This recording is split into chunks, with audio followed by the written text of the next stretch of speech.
Assalamualaikum selamat datang kembali di Guru Gembel Channel. Maaf videonya terlambat. Sekarang kita akan membahas tentang Isra Mi'raj, Isra Mi'raj Nabi Muhammad. Baraya tanpa mengurangi rasa hormat kita terhadap orang-orang yang pernah mengkajinya dan yang sering mengkajinya.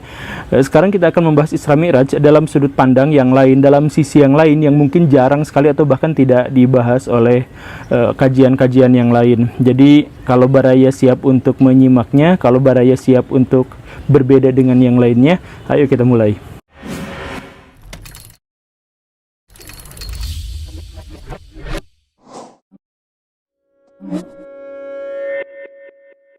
Isra Mi'raj adalah rangkaian perjalanan yang dilakukan oleh Nabi Muhammad, fisik dan atau spiritual, dari Masjidil Haram ke Masjidil Aqsa, kemudian dari Masjidil Aqsa ke Sidratul Muntaha. Nabi Muhammad dinyatakan melakukan perjalanan itu pada tahun 621 Masehi, yang dengan demikian berarti hanya 1 tahun berselang sebelum peristiwa hijrah 22 Juni 622 Masehi.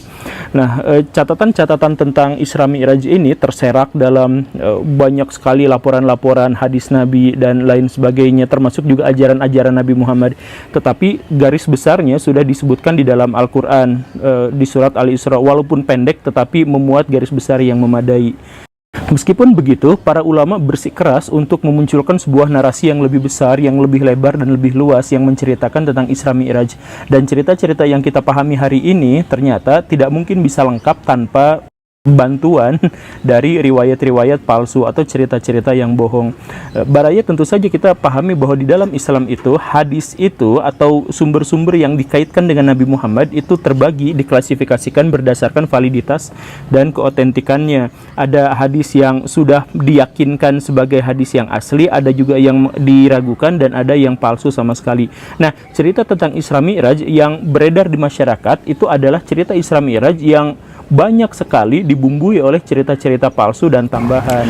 Narasi besarnya sudah jelas bahwa satu malam Nabi Muhammad, entah itu secara fisik maupun spiritual atau keduanya, itu ada di Masjidil Haram, kemudian dalam satu keajaiban yang luar biasa dilesatkan ke Masjidil Aqsa, sempat melakukan beberapa ritual di sana, kemudian terbang ke langit dengan ditemani oleh Jibril dan seekor atau sesuatu yang sangat aneh, mungkin cahaya. Setelah sampai ke sana, kemudian Nabi Muhammad mendapatkan begitu banyak penglihatan-penglihatan yang sangat ajaib. Diperlihatkan sorga, diperlihatkan neraka, diperlihatkan nabi-nabi sebelumnya, dan Nabi Muhammad sempat berbincang dengan mereka.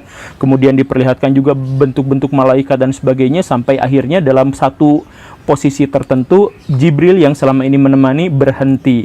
Jibril mempersilahkan Nabi Muhammad untuk melakukan sebuah pertemuan yang intim dan eksklusif langsung dengan Tuhan yang Maha Kuasa di Sidratul Muntaha, tepat di depan Arasy Allah. Nah, cerita narasi besarnya memang sudah seperti itu dan kita semua diceritakan hal yang seperti itu. Tetapi kemudian ada tambahan-tambahan detail yang dicoba dibubuhkan demi untuk menciptakan narasi yang lebih fantastis, yang lebih imajiner. Maka muncullah di sini dua pendekatan utama. Pendekatan yang pertama itu adalah pendekatan yang bersifat legalis. Maksud pendekatan bersifat legalis itu adalah cerita Isra Mi'raj itu difokuskan pada cerita bahwa Nabi Muhammad datang ke langit itu untuk mendapatkan perintah sholat. Dan inilah yang banyak sekali beredar di masyarakat di Nusantara saat ini, bahwa sholat itu sedemikian hebat, demikian diprioritaskannya sampai wahyu-wahyu biasanya diturunkan dari langit ke bumi, tetapi untuk perintah sholat Nabi Muhammad sendirilah yang ditarik naik ke langit. Islam itu legalis tentang kewajiban, tentang halal haram, tentang ibadah, tentang bagaimana keteraturan ibadah dan sebagainya. Satu sudut pandang. Tetapi ada versi yang lebih tua yang menceritakan atau yang sudut pandangnya fokusnya itu bukan ke arah sana tetapi ke arah yang lebih spiritual. Ini biasa disebut sebagai pendekatan Ibnu Abbas. Bagaimana pendekatan Ibnu Abbas? Dalam versi yang lebih primitif ini atau yang lebih tua ini disebutkan bahwa Nabi Muhammad dia melakukan perjalanan ke Sidratul Muntaha itu bukan semata-mata untuk sholat saja, tetapi untuk hal yang jauh lebih besar daripada itu, terkait dengan keajaiban, mujizat, peradaban, dan lain sebagainya. Maka cerita versi yang lebih tua ini tidak banyak memfokuskan pertemuan Nabi Muhammad dengan para nabi terdahulu, tetapi menceritakan pertemuan Nabi Muhammad dengan keajaiban-keajaiban di langit. Misalkan bertemu dengan malaikat yang setengah bagian badannya itu api dan setengah bagian badan yang lainnya itu es, yang mensimbolkan bahwa Tuhan itu benar-benar menguasai segala sesuatu, bahkan sesuatu yang sangat berkebalikan. Atau menemukan cahaya, kemudian melihat sorga, melihat neraka dan sebagainya. Nah, saya bilang yang tadi disebutkan itu narasi besarnya itu sama dan tidak terlalu detail, tetapi kemudian ada dua pendekatan dalam melihat ini. Ada orang yang terlalu legalis sehingga memfokuskan bahwa Isra Mi'raj ini adalah terkait dengan kewajiban-kewajiban agama. Ada yang menceritakan bahwa ini adalah bagian dari keajaiban dan mukjizat dari Tuhan yang Maha Kuasa untuk ditunjukkan kepada Nabi Muhammad. Dan disinilah kemudian yang memantik perdebatan kecil. Misalkan para sufi yang sangat senang dengan cerita-cerita fantasi itu menginginkan bahwa Nabi Muhammad ketika naik ke langit itu hanya rohnya saja, hanya arwahnya saja, tidak dengan jasadnya. Jasadnya tetap ada di Mekah. Cerita atau pandangan seperti ini karena orang-orang sufi itu agak tendensius terhadap hal-hal yang bersifat materialis dan fisik, dan menganggap seandainya Nabi Muhammad melakukan perjalanan dengan fisiknya, maka ini mungkin akan mengganggu spiritualis yang akan digapainya, karena bagaimanapun fisik itu fana, fisik itu rusak, dan kita mengetahui bahwa tubuh fisik ini banyak mengandung hal-hal yang kotor, yang najis. Nah, maka para sufi cenderung untuk menyebutkan bahwa perjalanan Nabi Muhammad itu hanya perjalanan rohnya saja. Tetapi kemudian para legalis, para ahli fikih, kemudian para ahli hadis menyangkalnya, yang menyatakan bahwa bagaimanapun Nabi Muhammad berangkat fisik dan spiritualnya. Soal kebersihan, soal kesucian dan sebagainya itu adalah urusan Tuhan. Ini adalah penjelasan yang sudah final, yang tidak perlu lagi kita bahas. Tetapi di luar itu semua, ada satu hal yang mungkin ketika saya sampaikan akan membuat banyak sekali orang kecewa, yaitu bahwa Masjidil Aqsa yang dimaksud itu sebenarnya bukan masjid dalam artian seperti yang kita pahami sekarang, tempat sholat orang-orang Islam, tetapi itu adalah gereja. Namanya adalah Gereja Nea. Dalam artian itu adalah gereja yang dibangun oleh orang-orang Romawi. Nama gerejanya adalah Gereja Baru Pembawa Tuhan, yang dibuat untuk menghargai Bunda Maria atau Maria Sang Perawan. Nah, kenapa seperti itu? Makanya gini, Baraya, ada satu hal yang ingin saya tekankan dan ingin saya sampaikan, Baraya, bahwa kata-kata masjid di awal peradaban Islam itu namanya bukan benar-benar masjid, tetapi tempat sujud. Dan tempat sujud itu bisa merujuk pada tempat ibadah agama apapun. Ingat, masjid itu tempat sujud, tempat ibadah agama apapun. Nah, ya, saya bilang memang bakal ada orang yang kecewa dengan pernyataan ini, tetapi itu faktanya bahwa Masjidil Aqsa pada waktu itu adalah gereja. Dia menjadi masjid itu baru pas zaman Umar bin Khattab. Jadi beberapa puluh tahun sesudahnya baru itu dirubah menjadi masjid. Makanya kita kemudian ketahui misalkan di surat Al-Baqarah ayat 114 itu ada ancaman, wah makin panas. Ada ancaman siapapun yang merusak masjid maka dia akan mendapatkan siksaan di dunia dan di akhirat. Itu kasih jaminannya di dalam Al-Quran seperti itu. Nah, maksudnya yang merusak masjid itu merusak tempat ibadah agama apapun. Maka karena ini pernyataan dari Al-Quran, maka silahkan Baraya cirian siapapun yang pernah merusak tempat ibadah agama itu biasanya hidupnya sial, apes di dunia dan kelak di akhirat pun seperti itu. Disebutkan di dalam Al-Qur'annya begitu. Maka wajar kenapa Nabi Muhammad kelak mengizinkan Masjid Nabawi itu dijadikan gereja. Dalam artian Masjid Nabawi itu pernah dijadikan beberapa jam tempat kebaktian untuk 60 orang Kristen Najran. Kristen Najran itu lebih menyimpang dalam pandangan Islam daripada Kristen yang sekarang. Tetapi Nabi Muhammad malah mempersilahkan mereka untuk beribadah di masjid walaupun mereka sebelumnya pengen ibadahnya di tempat terbuka saja. Nabi bilang, kotor-kotor, kalau di tempat biasa nanti kotor, mendingan di Masjid Nabawi saja.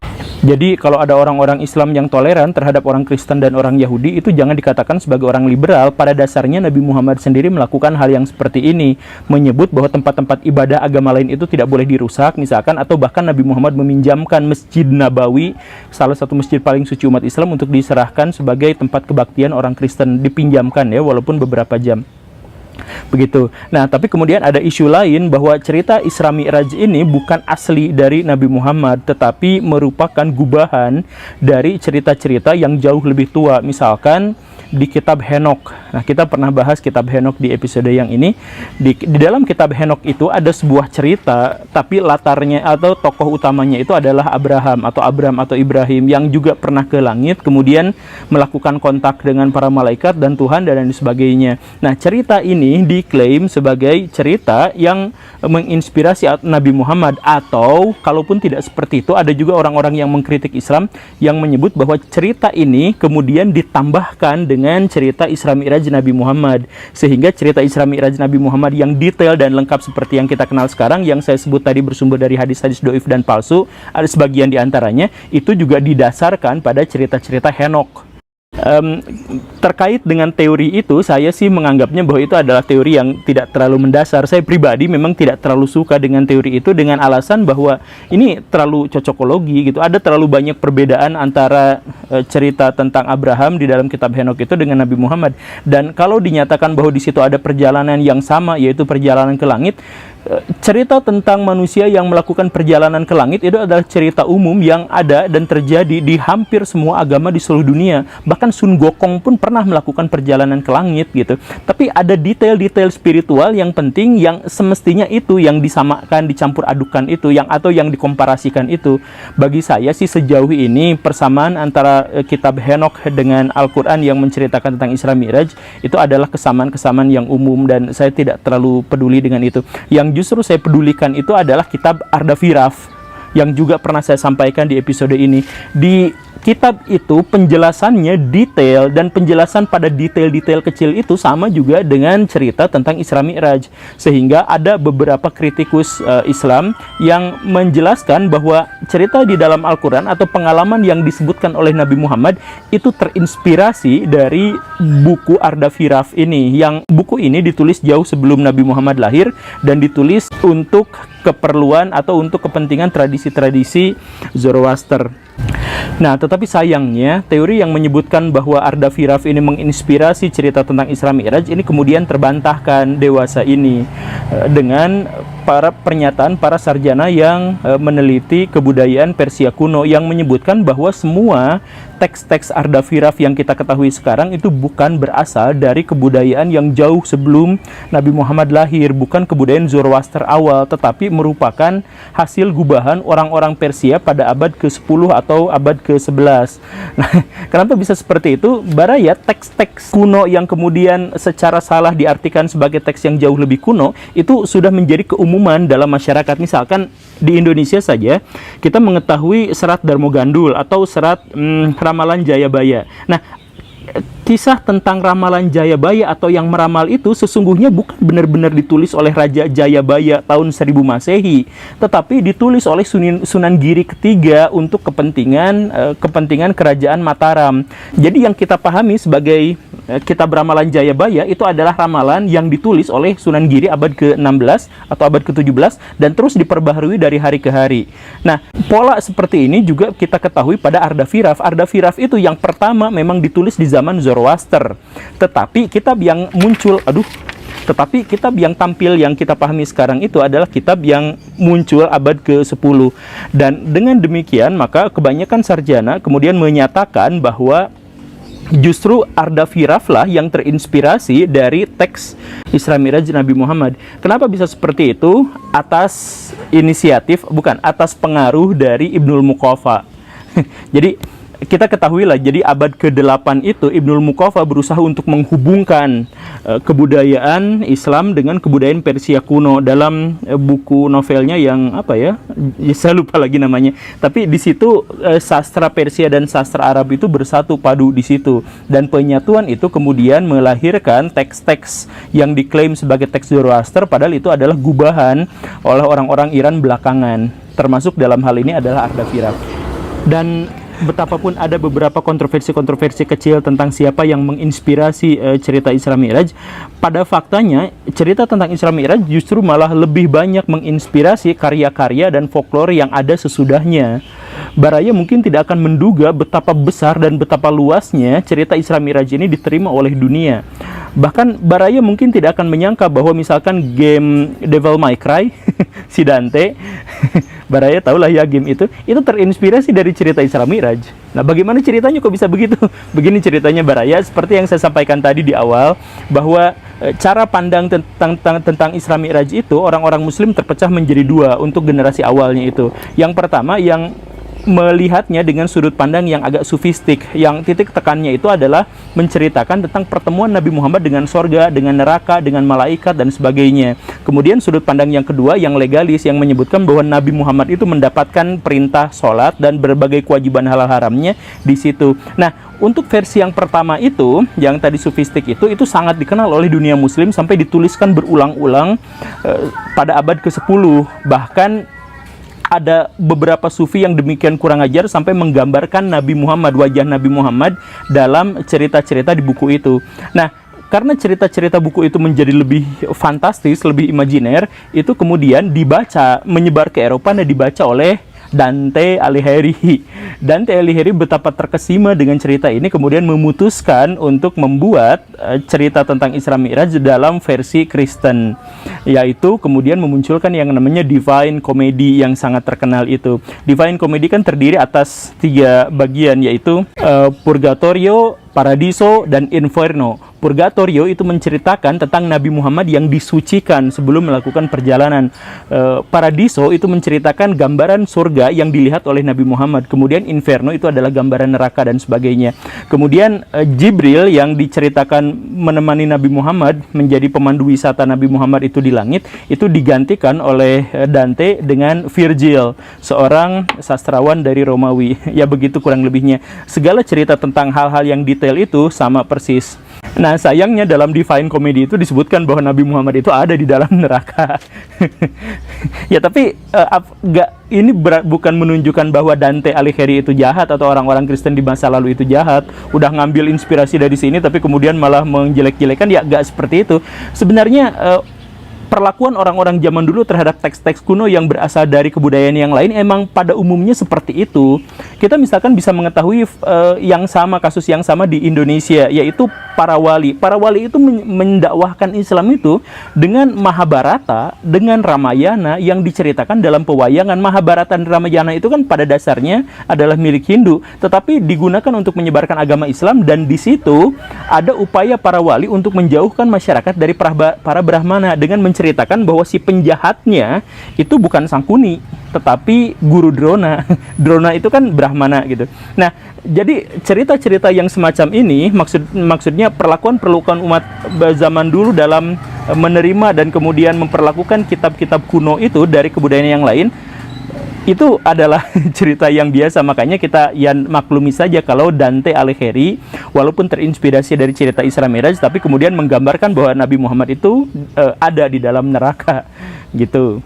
Nah, begitulah ya. Nah, kemudian zaman sekarang banyak sekali cerita-cerita yang beredar yang mencoba mengaitkan peristiwa Isra Mi'raj dengan fenomena-fenomena misteri yang ada zaman sekarang. Misalkan bahwa Isra Mi'raj itu adalah perjalanan menembus waktu, atau perjalanan yang seperti menggunakan warp drive, perjalanan menaiki cahaya dan sebagainya. Banyak sekali orang-orang zaman now yang bikin tafsiran-tafsiran seperti itu terhadap teks-teks agama dan teks-teks kuno. Saya pikir sih Baraya, saya mohon maaf ya, tetapi itu cocokologi. Dalam artian hal-hal yang gaib itu hanya bisa kita nikmati kalau kita mengkajinya dalam sudut pandang budaya dan humaniora. Jangan dikait-kaitkan dengan ilmu pengetahuan yang ada zaman sekarang, nanti ceritanya menjadi kering. Ya, menurut saya pribadi gitu ya. Jadi kan gini Baraya, ilmu pengetahuan itu terus-terusan berkembang. Kalau Baraya terus mencocok-cocokkan apa yang terjadi di dalam agama dengan teks-teks sains, itu mungkin saja nanti malah berimplikasi buruk terhadap agama itu, yaitu agamanya harus dipaksa berubah sesuai dengan sains. Kan kebenaran sains itu berubah-ubah Baraya. Ya, tapi kalau Baraya mau melakukan hal yang seperti itu, ya silakan saja. Itu kan hak pikiran Baraya sendiri. Saya tidak berwenang untuk menghakimi cara berpikir yang seperti itu.